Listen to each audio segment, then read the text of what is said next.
Buenas tardes, mi nombre es Gabriel Venero Vargas, residente de segundo año de la especialidad de cirugía de cabeza, cuello y maxilofacial.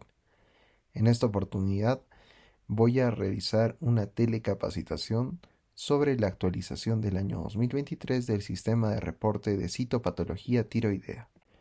La biopsia por aspiración con aguja fina es un método comúnmente utilizado ante el hallazgo de un nódulo tiroideo.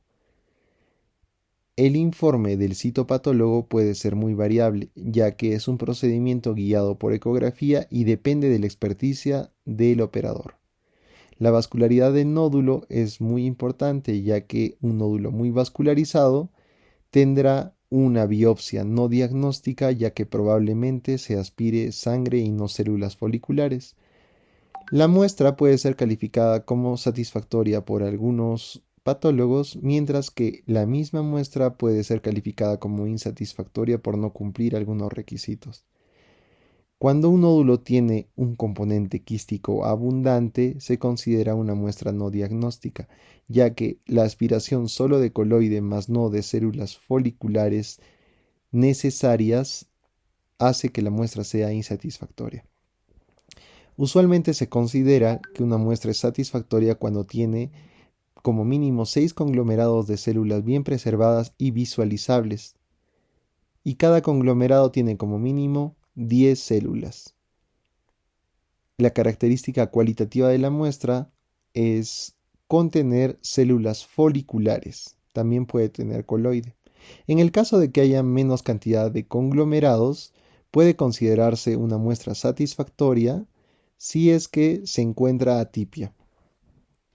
La biopsia por aspiración con aguja fina tiene una sensibilidad baja, ya que podría enmascarar algunos resultados dando informes de falsos negativos, pero tiene una especificidad alta, es decir, que el valor predictivo positivo también tiene un rango alto.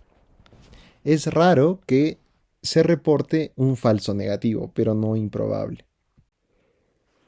El sistema para el reporte de la citopatología tiroidea tiene origen en Bethesda, que pertenece al estado de Maryland, Estados Unidos.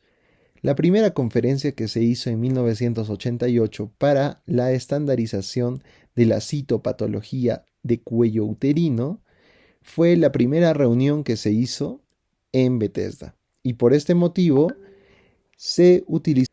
El año 2010 se reportó por primera vez su uso en la citopatología tiroidea.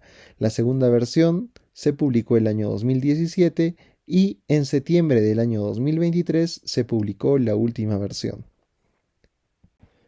La aplicación clínica de este sistema de reporte es fundamentalmente el riesgo de malignidad, ya que se reportan algunas características celulares, la atipia celular y la cantidad de coloide que existe en la muestra para poder determinar la sospecha. Es importante tener en cuenta que la estandarización de los reportes de los citopatólogos sirve para tener las mejores decisiones terapéuticas para el paciente. Uno de los cambios que tiene la tercera edición de este sistema de reporte es la descontinuación de terminología que hacía que la clasificación sea ambigua en algunos casos. Se considera en esta nueva versión que el término no diagnóstico no es igual a insatisfactorio. Así que insatisfactorio se ha retirado de la nueva versión. También se retira la lesión folicular de significado incierto para Bethesda 3 y para Bethesda 4 la sospecha de neoplasia folicular también ha sido retirada. Se sugiere el uso de las 6 categorías como tales y no solo de el número de clasificación.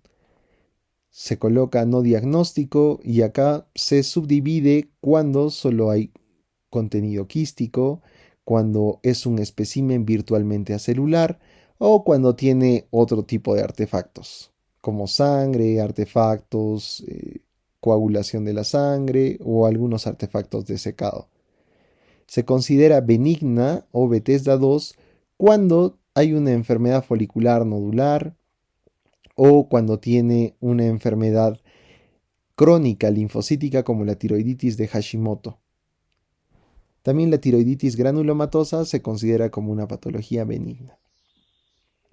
Bethesda 3 se reporta como atipia de significado indeterminado. Bethesda 4 como una neoplasia folicular, específicamente si es que es el tipo oncocítico, que se compone por las células de Hartle. Bethesda 5 se reporta como sospecha de malignidad, cuando hay sospecha de carcinoma papilar, carcinoma medular, carcinoma metastásico, sospecha de linfoma. Y Bethesda 6 es el reporte de una muestra maligna. Otro de los cambios que sugiere el nuevo sistema de reporte es la nomenclatura. Se debe de reportar el nódulo tiroideo primero con la categoría, es decir, se pone benigno o maligno según corresponda y continúa entre corchetes la clasificación Bethesda, según corresponda. El citopatólogo puede dar alguna recomendación clínica de manera opcional o cuando existe algún hallazgo diferente. La probabilidad implícita de malignidad ha cambiado de la segunda a la tercera edición. Por ejemplo, la categoría de Bethesda 1 no diagnóstica antes tenía un riesgo de malignidad medio de 2%. Actualmente esto sube hasta un 13%. La categoría de benigno tenía un riesgo de malignidad de 1% y actualmente podría llegar hasta un 7%. La atipia de significado incierto, 13% y actualmente una media de 22%. La neoplasia folicular, 21% y actualmente es 30%. La sospecha de malignidad o Bethesda 5 era de 72% y se mantiene similar, aunque los rangos podrían oscilar hasta el 83%. Y la categoría Bethesda 6 no ha cambiado mucho. Existe un sesgo de selección entre Bethesda 3, 4 y 5 por esta entidad clínica que es la neoplasia tiroidea folicular no invasiva con características de núcleos papilares, que tiene una característica de tener cápsula fibrosa, puede tener la diferencia de los tamaños de los folículos, tamaños grandes, pseudoinclusiones, surcos, aclaramiento central o contornos irregulares, que también son características del carcinoma papilar de tiroides. Y es por eso que el reporte de esta entidad, que no es una entidad que se pueda reportar por biopsia por aspiración, sino cuando se estudia la pieza operatoria. Es por eso que se han subestimado los riesgos de malignidad en la anterior versión. La importancia implícita del riesgo de malignidad determina la conducta terapéutica.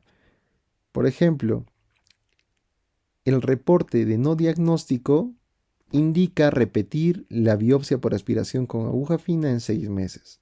Si se reporta como benigno, solo se hace un seguimiento clínico y ultrasónico. Si se reporta atipia de significado incierto, se repite la biopsia por aspiración con aguja fina, se sugiere test molecular o una lobectomía diagnóstica. También se podría observar.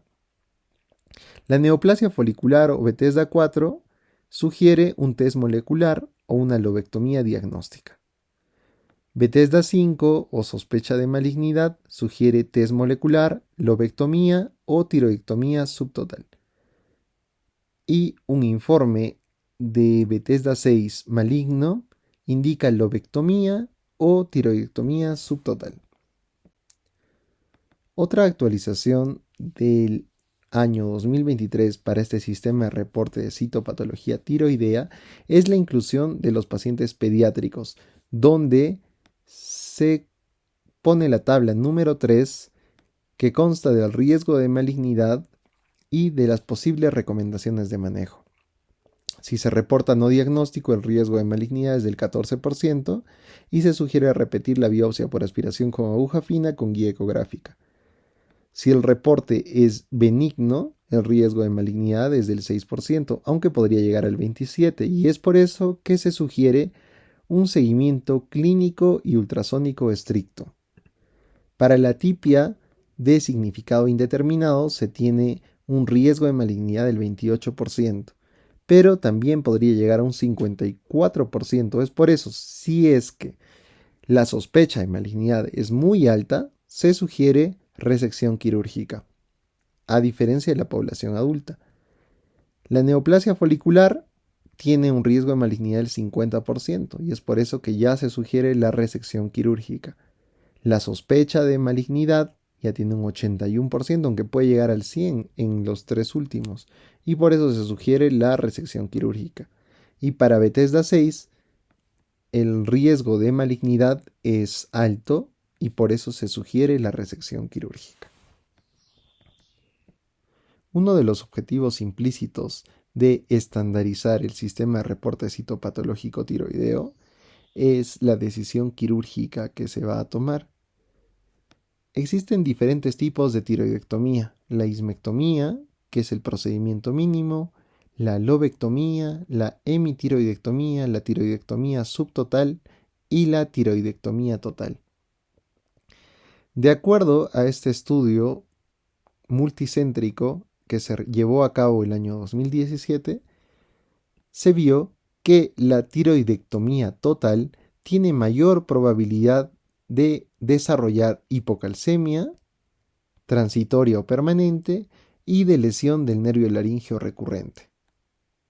Es por eso que hay una cifra estadísticamente significativa en la hipocalcemia.